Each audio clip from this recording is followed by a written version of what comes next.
ನಮಸ್ತೆ ಎಲ್ಲರಿಗೂ. ಇದೇನು ಅಂತ ನೀವು ನೋಡ್ತಿರ್ಬೋದು, ಕರ್ನಾಟಕದ ಆರ್ಕಿಡ್ ಸಸ್ಯಗಳು ಅಂದರೆ ಸೀತಾಳೆ.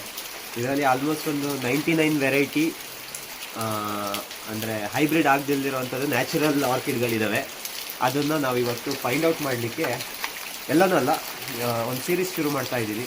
ಪ್ರತಿ ಸೀಸನ್ನಲ್ಲಿ ಯಾವಾಗ ಆ ಪರ್ಟಿಕ್ಯುಲರ್ ಆರ್ಕಿಡ್ ಸಿಗುತ್ತೆ ಅವತ್ತು ಹೋಗ್ಬಿಟ್ಟು ಎಲ್ಲೆಲ್ಲಿ ಸಿಗುತ್ತೆ ಅಂತ ಹೋಗಿ ನೋಡ್ಕೊಬರೋಣ ಹೇಗಿರುತ್ತೆ ಅಂತ. So let's see. ಈ ಫ್ಲವರ್ನ, ಈ ಆರ್ಕಿಡ್ನ ನಾವಿವತ್ತು ಹುಡುಕೊಂಡು ಹೊರಟಿರೋವಂಥದ್ದು. ಕಾಣ್ಬೋದು ಪಿಕ್ಚರಲ್ಲಿ ಅಷ್ಟೊಂದು ಕ್ಲಾರಿಟಿಯಾಗಿ ಕಾಣಲ್ಲ ಬುಕ್ಕಲ್ಲಿ.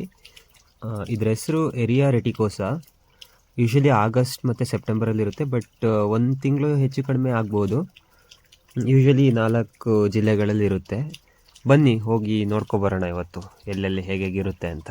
ಗುರು ಮುಕ್ಳರೆ ಮಳೆ ಬರ್ತಿದ್ರಿಂದ ಫುಲ್ ಪ್ಯಾಕಾಗಿ ಹೊರಟ್ವಿ. ಬೆಟ್ಟದ ಹೂ ಹುಡ್ಕಲು ನಮ್ಮೂರ ಪಕ್ಕದಲ್ಲೇ ಇರೋ ಬೆಟ್ಟಕ್ಕೆ ಇವಾಗ ಹೋಗ್ಬೇಕಾಗಿ ಬರ್ತಿದೆ. ಸೊ ಬೆಟ್ಟದ ಹೂ ಅಂತಂದರೆ ಎಲ್ಲ ಟೈಮು ಬೆಟ್ಟದಲ್ಲೇ ಇರಬೇಕು ಅಂತಿಲ್ಲ, ನಮ್ಮ ತೋಟದಲ್ಲೂ ಇರುತ್ತೆ, ನಾವು ಓಡಾಡೋ ಪ್ಲೇಸಲ್ಲೂ ಇರುತ್ತೆ. ಮುಂಬರುವ ದಿನಗಳಲ್ಲಿ ನೋಡೋಣ ನಮ್ಮ ಸುತ್ತಮುತ್ತನೂ ಎಲ್ಲೆಲ್ಲಿ ಸಿಗುತ್ತೆ ಅಂತ.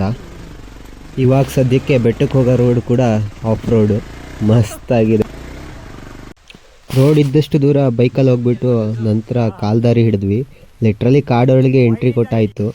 ಅದಾದಮೇಲೆ ನಡ್ಕೊಂಡು ಸ್ವಲ್ಪ ದೂರ ಹೋದ್ಮೇಲೆ ಬೆಟ್ಟದ ಥರ ಅಂದರೆ ಕಲ್ಲು ಬಂಡೆ ಎಲ್ಲ ಸಿಕ್ತು. ಅದೆಲ್ಲ ಹತ್ಕೊಂಡು ಹೋಗಿ ಅಲ್ಲೇ ಸುತ್ತಮುತ್ತ ಎಲ್ಲ ಹುಡುಕ್ತಾ ಇದ್ದೀನಿ ಈಗ.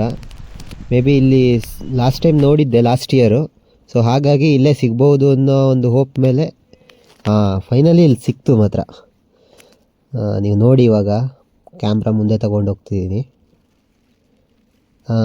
ಇಲ್ಲಿದೆ ನೋಡಿ, ಬೆಟ್ಟದ ಹೂವು, ಎರಿಯಾ ರೆಟಿಕೋಸಾ. ಇಲ್ಲಿ ನೋಡ್ತಾ ಇರ್ಬೋದು ಆರ್ಕಿಡ್ ಸೀತಾಳೆ. ಕಲ್ಲಿನ ಮೇಲೆ ಈ ರೀತಿ ಬೆಳೆಯುತ್ತೆ.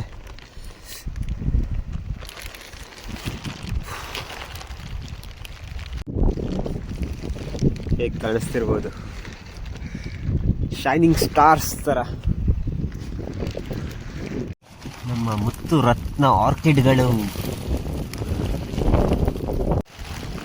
ನೋಡುಗರು ಎಷ್ಟು ಬ್ಯೂಟಿಫುಲ್ ಆಗಿ ಕಾಣಿಸ್ತಾ ಇದೆ. ಬ್ಯೂಟೀಸ್. ಹಾಗೆ ಬೆಟ್ಟದ ವ್ಯೂ ಕೂಡ. ಫೈನಲಿ ನಾವು ಬುಕ್ಕಲ್ಲಿ ನೋಡಿದಂಥ ಹೂ ನಮ್ಮ ಕೈಯಲ್ಲಿದೆ. ಎಷ್ಟು ಮುದ್ದಾಗಿ ಕಾಣಿಸ್ತಿದೆ ನೋಡಿ. ಇದಕ್ಕೋಸ್ಕರನೇ ತುಂಬ ಜನಗಳು ವರ್ಷ ಇಡೀ ಕಾಯ್ತಾರೆ. ಸೊ ಅದನ್ನು ನೋಡೋ ಭಾಗ್ಯ ನಮ್ಮದಾಗಿದೆ ಇವತ್ತು.